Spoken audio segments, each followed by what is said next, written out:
4 ans. Bonjour à tous, donc Charlotte Morin, donc, chargée de mission en bovin-lait à la Chambre d'agriculture des Pays de la Loire. Donc j'ai la chance, ou pas, de travailler sur l'outil Cap2R depuis avant sa création. Et donc aujourd'hui, par mes missions à la Chambre, d'accompagner un grand nombre d'exploitants agricoles en bovin-lait. Mais Cap2R fait beaucoup plus que les bovins-lait. Donc je vais essayer de vous retranscrire un peu ce qu'on fait dans la région et puis quelques analyses qu'on a faites sur les Cap2R. Donc ici, vous êtes dans la région des Pays de la Loire. Donc il faut savoir que la région des Pays de la Loire est une des premières qui s'est engagée dans les démarches ferme bas carbone, après tout ce qui a été lancé par le CNIEL, et donc a lancé des parcours où elle accompagne financièrement les éleveurs. En bovin-lait, ça a été lancé en 2019. Aujourd'hui, c'est 1500 élevages sur la région qui sont engagés dans ce parcours bas carbone. En bovin-viande, ça a été lancé un an après. On est aujourd'hui à 500 élevages. Et puis, depuis 2022, les caprins ont commencé. Alors, on doit être à une cinquantaine d'élevages. On a beaucoup moins d'élevages caprins dans la région. Et donc, son partenaire en termes de financement, le Sud-Ouest et Vivea également. Alors, comment ça se passe? C'est ce qu'on appelle un parcours carbone. L'exploitant réalise un Cap2R de niveau 2. Alors, je ne vais pas revenir sur le Cap2R plus que ça, mais il y a un niveau 1, un niveau 2. Et également un coût de production, sauf pour les bovins-lait. Le Cap2R est bien couplé aussi à des aspects économiques. Ensuite, on les voit 2 jours en formation. L'idée, c'est vraiment d'analyser le bilan en groupe. Et on les revoit en individuel pour un conseil personnalisé, un plan d'action qui peut aller jusqu'à des simulations de levier pour voir qu'est-ce qu'on va gagner sur l'exploitation. Et la région ne s'arrête pas là, puisqu'ils ont demandé que 5 ans après, on refasse un bilan, un diagnostic qu'on appelle de progrès, puisqu'on pourra ressauter encore dans une démarche, pour voir ce qu'il en est. En fait, ça suit tout à fait, j'ai entendu parler ce matin en présentation des crédits carbone, etc. Ça suit en fait ce schéma un peu de progrès. Alors, Cap2R, je pense que vous en avez tous entendu parler, mais pour vous reprendre un peu, donc on reprend beaucoup de données sur l'exploitation. Pour côté 3 heures en exploitation plus 2 à 3 heures de travail au bureau avant, donc ce n'est pas des petits diagnostics. Toutes les données fonctionnement troupeau, où est-ce qu'ils sont logés, quels effluents sont produits, est-ce qu'ils sont en pâturage, en bâtiment, etc. Les surfaces, comment elles sont conduites. Tous les éléments, les infrastructures agroécologiques, les rations des animaux, les récoltes, je vous passe les aliments achetés, l'énergie consommée, etc. Tout ça s'est mis dans la bécane. Donc, on a donc des données brutes de l'élevage qui sont transformées en données intermédiaires. Par exemple, si je vous prends la ration des animaux, il va recalculer des digestibilités, de l'azote excrété, des choses comme ça. Donc c'est la méthodologie Gestine qui est derrière avec des facteurs d'émission pour transformer ça en inventaire des flux. Alors CH4, CO2, N2O, mais aussi on a parlé du NH3 ce matin. Cap2R ne s'arrête pas que au carbone, il est beaucoup plus large, il est multicritère. Et derrière ça, alors ça on n'en a pas parlé, chaque gaz à effet de serre n'a pas le même pouvoir de réchauffement, donc il réattribue le pouvoir de réchauffement, c'est-à-dire que si je vous comparais à l'orge, l'orge vaut UNUF, c'est la base de référence en alimentation animale. En carbone, le UNUF, c'est le CO2, il vaut 1. Et donc, quand vous émettez un méthane, il vaut 27 CO2. Voilà. Et à l'inverse, un N2O vaut 273. Donc, tout est ramené en équivalent CO2 pour pouvoir se comparer aussi aux autres secteurs. Alors, l'échelle, c'est du berceau au portail de la ferme. C'est-à-dire que si je vous prends l'exploitation laitière, à partir du moment où le laitier rentre dans la ferme et se branche sur le tank, ça ne concerne plus l'éleveur, ça concerne la suite. Il faut savoir, il y a eu la remarque ce matin qu'il n'avait pas été fait mention des industries laitières dans la région des Pays de la Loire, pour ce que je connais le mieux. Aujourd'hui, toutes les industries laitières ou les organisations de producteurs se pensent sur ce sujet. Et c'est un des premiers critères qui est demandé par les acheteurs de lait aux collecteurs. Alors, qu'est-ce qui vous sort? Alors, il vous sort des impacts environnementaux, donc je disais multicritères à plusieurs échelles. Alors, parfois, on perd un peu les éleveurs. Là. À l'échelle de l'exploitation, donc à gauche, en vert, vous avez ce qu'on appelle les indicateurs, les impacts positifs, donc le nombre de personnes nourries, le stockage de carbone et l'entretien de la biodiversité. Donc, je crois que la biodiversité fera partie des thématiques de cet après-midi. Et aussi la production d'énergie, puisque l'agricole s'est beaucoup diversifié sur ce sujet-là. Et puis à droite, vous retrouvez du coup, alors en rouge, c'est toujours un peu le vert et le rouge, les aspects plus d'émissions. Donc on retrouve les émissions. Alors ici, on est sur une ferme laitière. Il faut savoir que la ferme laitière, alors hors sol, Cap2R ne fait pas les ateliers hors sol.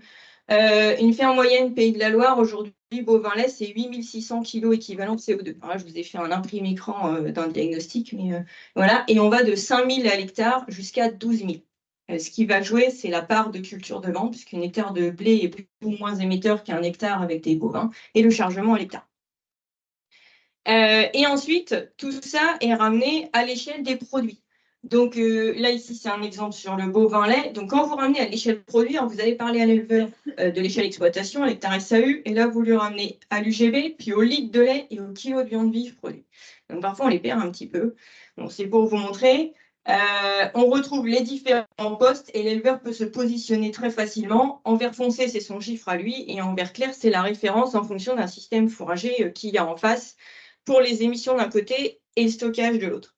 Ce qui est très intéressant dans le parcours régional, c'est le collectif. Le collectif, c'est une très grande force quand on accompagne les éleveurs. Il n'y a pas mieux qu'un éleveur qui parle à un éleveur. Et je dirais que c'est le seul sujet aujourd'hui, ou un des seuls, où j'ai réussi à mettre à autour de la table des bio tout herbe avec les élevages les plus intensifs qu'on peut trouver sur le département. Donc avec des visions, des objectifs, des productivités très différentes, et pour autant ils arrivent à échanger et à trouver des leviers communs, et ça c'est très très intéressant dans les échanges, c'est une vraie force de ce diagnostic. Alors je vous ai mis des schémas qu'on reprend, mais globalement hein, sur la ferme laitière, 60% c'est du méthane qui vient du méthane entérique et de la gestion des déjections. Et ensuite, le reste du gâteau, il est divisé en deux entre le N2O et le CO2. Donc, le CO2, c'est tout ce qui est acheté par l'exploitation, tout ce qui arrive de l'extérieur, les aliments, les engrais. S'il achète des animaux, le carburant, l'électricité arrive avec un équivalent CO2. Alors, l'empreinte carbone, qu'est-ce que c'est? L'empreinte carbone, c'est bien des émissions moins du stockage de carbone. Alors, qu'est-ce que ça donne? On l'a fait sur des exploitations modélisées, des CATIP en Pays de la Loire, qui vous permettent d'avoir différents degrés d'intensité fourragère. Quand on regarde les émissions de GES, la référence à l'introduction était donnée de 1 par litre de lait, vous voyez qu'on n'en est pas trop loin, et peu importe le système. C'est-à-dire que si je vous prends les opposés, vous avez le plus de 40% de maïs à gauche et le bio tout herbe à droite, vous voyez qu'ils sont quasiment au même niveau à la virgule de la virgule.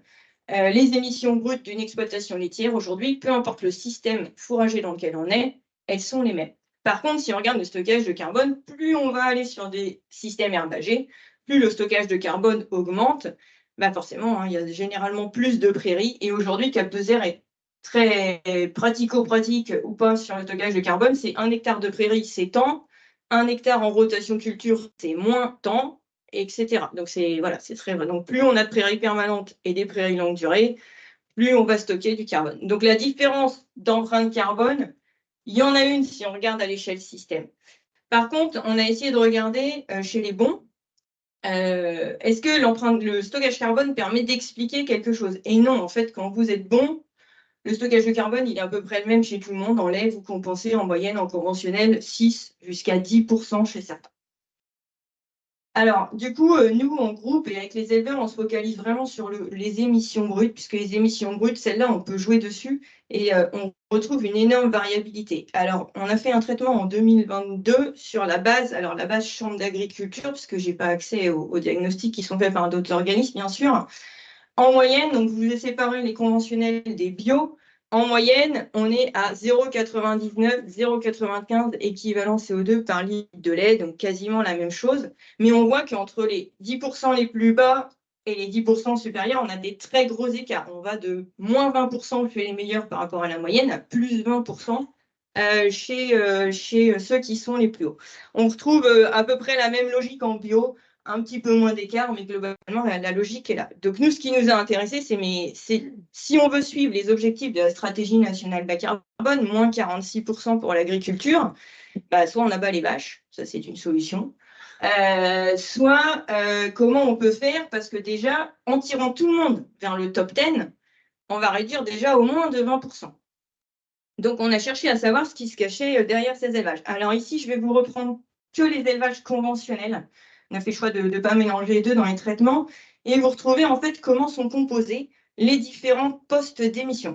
Donc, je passe sur les 10% supérieurs. C'est pas ceux qui nous intéressent ici, parce qu'il faut les tirer vers le haut, mais ou vers le bas, selon comment vous le voyez. Mais on va comparer plutôt à la moyenne. Déjà, ce qui est important de regarder, c'est que la fermentation entérique, quoi qu'il arrive, elle est toujours très importante. Par contre, elle est à un moment donné, elle n'est pas réductible en même proportion que les autres. C'est-à-dire qu'à un moment donné, on ne peut pas l'abattre. La vache, vous pourrez faire ce que vous voulez, elle va continuer de ruminer et on ne pourra pas abattre la fermentation entérique. Alors là, on n'est que sur des élevages qui n'ont pas mis en place de compléments additifs, de complémentation spécifique en oméga 3 ou des choses comme ça. En tanin, on est sur vraiment l'élevage classique qu'on retrouve dans notre région. Il faut savoir que du coup, les proportions sont respectées, c'est-à-dire quand vous êtes dans le top 10, vous avez à peu près la même proportion de CH4, de fermentation entérique, gestion des effluents. Le seul qui est à peu près stable, c'est les carburants électricité. Là-dessus, on n'a pas vu de différence. Alors la fermentation entérique, elle bouge, hein, on le voit, forcément c'est le gros bateau, donc quand elle bouge, on le voit. Il faut savoir qu'elle représente à peine 20% de la réduction des émissions pour le top 10. Tout le reste, c'est ce qui vient de l'extérieur. Donc, on est plutôt sur des élevages qui ont travaillé sur les intrants, de l'autonomie, qu'elle soit alimentaire, protéique, mais aussi sur la fertilisation. Voilà, une autonomie globale d'exploitation, c'est-à-dire qu'ils ont vraiment diminué au maximum les intrants et optimisé surtout leur système avec une très forte cohérence technique. On est souvent sur des très bonnes exploitations techniques. Alors, d'un point de vue technique, justement, qu'est-ce que ça donne? Alors déjà, il y en a exactement le même pourcentage de maïs dans la SFP. Donc, on retrouve cette histoire où, sur les aspects émissions de gaz à effet de serre, on n'a pas d'effet système. On a un petit peu moins de génisses élevés. Alors, je répondrai tout à l'heure, du coup, à la question de ce matin. Un petit peu moins de génisses, donc plus du GB productif si on prend les vaches, si les vaches sont productives, parce que si elles sont taries ou sur le pot, elles ne sont pas productives. Un petit peu plus de lait par vache. Alors, ça, c'est le dénominateur, on est bien en litre de lait. Donc, c'est sûr que, à un moment donné, plus on fait de lait, plus on divise. On est surtout sur moins de concentré. On est en 20 grammes de concentré en moins. Et ce que je ne vous ai pas mis ici, c'est que par contre, on est sur du concentré type colza chez les bons et plutôt type soja sur la moyenne. Donc, ça a un impact et ça veut dire qu'on est sur encore une meilleure optimisation des concentrés, parce que vous savez que pour le colza, on met 1,5 kg de colza pour 1 kg de soja. Donc, ils devraient être plus hauts, même en concentré, ils sont plutôt plus bas. Une autonomie protéique, alors qui est de 3% supérieure. Et si on parle un peu plus prairie, gestion des surfaces fourragères, une meilleure optimisation de la fertilisation minérale et organique. On est à 20 unités environ de moins par hectare sur les hectares SFP, hein, attention, sur le top 10. Alors ça, c'est bien, c'est des chiffres techniques, mais on a voulu faire des statistiques. Et on s'est demandé, les élevages bas carbone, en gros, qu'est-ce qu'il faut faire pour être bas carbone? Sur quel poste il faut que je travaille en premier? Quel est le premier poste qui explique que je suis bas carbone? Donc, le premier poste, c'est les achats d'aliments. Donc, nous, on pensait tous voir arriver la fermentation entérique. Hein. Donc, c'est les achats d'aliments. Et derrière les achats d'aliments, on lui a dit, OK, donc c'est bien, mais il faut que je fasse quoi derrière techniquement pour être bon? Parce que les achats d'aliments, c'est quoi? C'est le type d'aliment, c'est la quantité, etc. Et là, il nous a dit, le logiciel, les statistiques nous ont dit, plus on est autonome en protéines, plus on va avoir un post-aliment qui est faible. Donc, forcément, on va retrouver derrière des élevages qui ont des fourrages riches en protéines et donc qui vont diminuer les apports azotés par du concentré.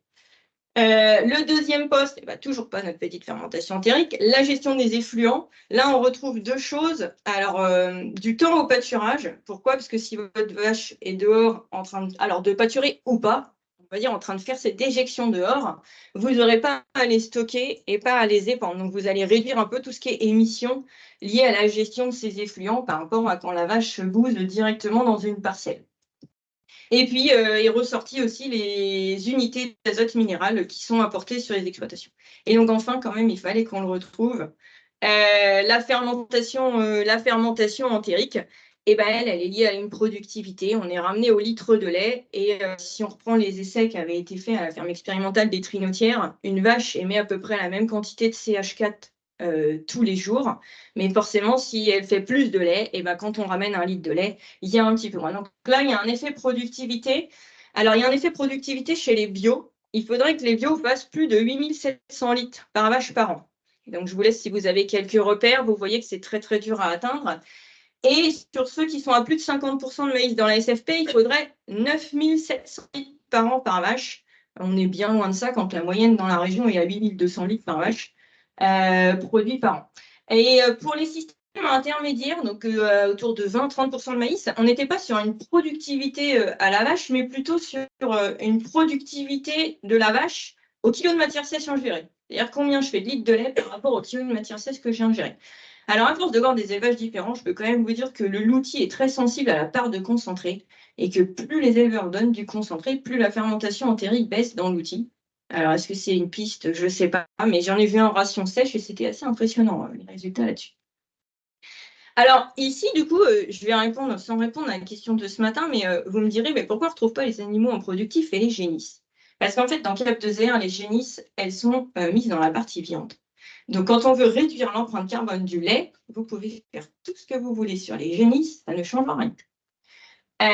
Par contre, vous allez réduire les émissions de l'exploitation, etc. Puisque quand on regarde au global, les génisses vont ressortir. La seule petite chose sur lesquelles ça va jouer, les génisses, c'est que vous réduisez votre taux de primipare si on regarde que la partie lait, hein. On réduit le taux de primipare, donc on augmente le lait par vache, puisqu'on a un petit peu moins de lait par vache. On pourra en reparler après dans les questions. Alors, les éleveurs, ces 1500 éleveurs laitiers, qu'est-ce qu'ils ont choisi comme levier? En moyenne, ils choisissent 3,6 leviers par ferme. Un tiers concerne le troupeau, donc productivité des animaux, gestion du renouvellement. 25% les cultures, 22% la ration, et puis 17% tout ce qui est énergie, gestion des effluents. Donc là-dedans, il y a la méthanisation. Et donc, les leviers phares, les voilà. Optimiser l'âge au prelage, réduire le taux de renouvellement en maîtrisant les réformes, optimiser la production laitière et favoriser l'autonomie protéique. Donc pour finir, j'ai juste remis des dires d'éleveurs, parce que je n'ai pas pu avoir de témoignages aujourd'hui. Qu'est-ce qu'ils pensent les éleveurs de ça? Ils nous disent que c'est déjà une bonne sensibilisation, une façon de voir son exploitation, d'aborder le fonctionnement de son exploitation dans un autre... C'est pas grave. C'est un moyen de voir son exploitation sous un autre angle, quoi. Il y a la remise compta, il y a machin, il y a tout ça, mais là, c'est une façon d'aborder encore dans un autre sens. Que à chaque fois qu'on fait des simulations, c'est des petits gains. Alors, les petites rivières font les grands fleuves, mais voilà, c'est des petits gains, et que ça leur paraît très difficile d'atteindre les objectifs des 46% qui sont posés pour l'agriculture. Voilà, on retrouve l'idée qu'on peut se comparer entre eux, parler positivement du métier. Ils aiment beaucoup les aspects biodiversité, personnes nourries, etc. Et pour finir, et parce que c'est ce qui ressort à chaque fois des échanges avec les éleveurs, donc ma conclusion ne reprendra pas tout à fait ce que j'ai dit, c'est qu'aujourd'hui, un élevage qui est optimisé techniquement permettra plus de revenus et quoi qu'il arrive, l'environnement suivra et l'impact sera positif.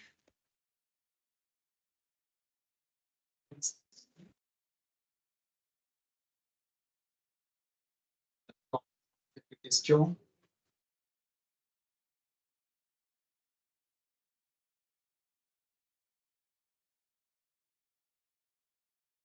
Pourquoi le choix d'exprimer les émissions au final en litres de lait? Parce que les litres de lait changent, ça peut changer d'une année à l'autre, alors que la surface, c'est toujours la même. Et ça permettrait de mettre en évidence les changements du système et les résultats de ces changements, ouais. Je trouve. Et en plus, au final, on voit que tout est à 1, tout système confondu, mais évidemment. Alors, je suis tout à fait d'accord avec vous. Donc, c'est pas moi qui ai fait le logiciel, hein. C'est pas moi qui ai choisi l'unité. C'est un grand débat. Je pense que aujourd'hui, on peut choisir l'unité et faire dire un petit peu ce qu'on veut du coup. Mais en effet, au litre de lait, on oublie notamment la partie hygiéniste. Donc, on ne prend pas déjà tout l'atelier laitier. Et un élevage conduit de la même façon, qui va se retrouver avec des mauvais fourrages, par exemple, si on prend l'année 2022, les récoltes 2022, donc l'année 2023 plutôt. Si les vaches font un peu moins de lait, ces gaz à effet de serre au litre de lait vont un petit peu augmenter. Mais aujourd'hui, ce qu'ils vendent, c'est du lait. Ce que les laiteries achètent, c'est du lait. Et ce que leurs éleveurs, c'est du lait. Donc, on est sur le litre de lait. On a des indicateurs UGB, mais qui sont très peu utilisés, qui montrent un petit peu de différence entre les systèmes. Par contre, quand on ramène à l'hectare, on a forcément des exploitations type herbagère biologique qui sortent beaucoup plus basses que des exploitations intensives, liées notamment en fait au chargement et au nombre de rumens qu'on met à l'hectare. Juste pour rebondir là-dessus, c'est vrai que c'est une question qu'on avait abordée au sommet de l'élevage il y a 3 ans. On avait invité justement sur pour discuter de l'outil, enfin, je rebondis sur la question. Je pense que le problème, c'est que ce choix de l'unité est fondamental. Et en fin de compte, ce qu'il y a et ce que ça amène, c'est que en améliorant, en raffinant, etc., on ne change pas la philosophie même qu'il faudrait pour avoir des vrais changements structurels. Et ça reste une problématique extrêmement importante. Et on voit qu'on reste dans la même philosophie. Donc, en gros, quand vous avez de la fièvre, on peut raffiner sur comment on va le mesurer, si c'est voilà, mais en gros, on ne change rien aux symptômes. Voilà, on ne soigne rien. Et je pense qu'il y a un changement qui est assez important. Peut-être qu'il faudrait refaire. Il y a eu tout le travail de structuration de l'outil qui prend un certain nombre de prises.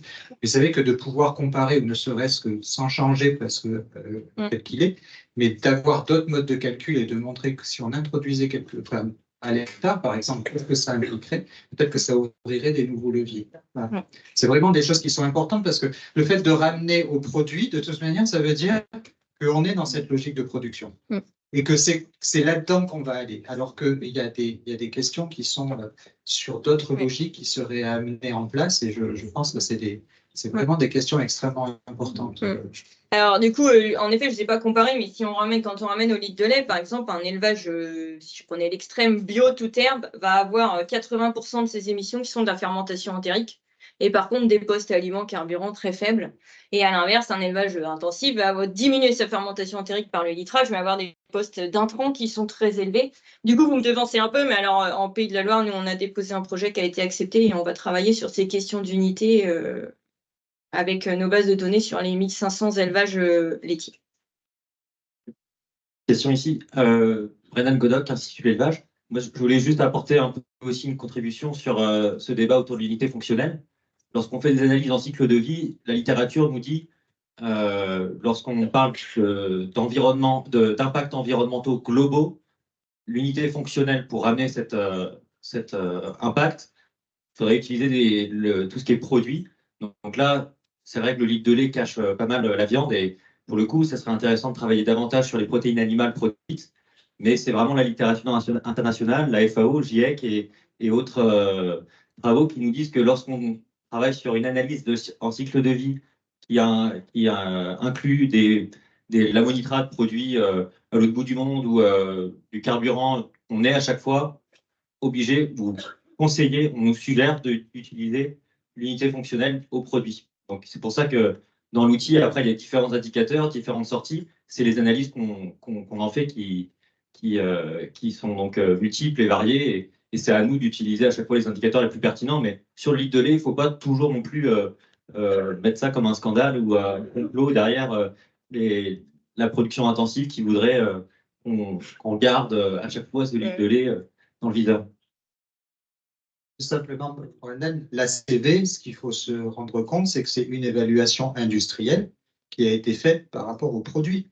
Donc, effectivement, si on part du principe et du paradigme de l'ACV, nécessairement, on ramène au produit puisqu'elle a été construite comme ça. L'ACV est un outil industriel. Donc, après, on a utilisé la méthode pour obtenir d'autres choses. Il y a d'autres méthodes d'analyse multicritère qui prennent d'autres indicateurs et qui n'amènent pas non plus seulement un chiffre, mais une multitude de chiffres. Et ensuite, ça ne veut rien dire sur la décision à prendre, mais ça donne des visions un petit peu différentes. Donc, par essence même, l'ACV ramène au produit parce qu'elle a été construite par ça. Mais voilà, donc après, il y a d'autres choses à faire. On pourra engager le débat en fin de journée là-dessus. Est-ce qu'il y aurait d'autres questions? En tout cas, merci.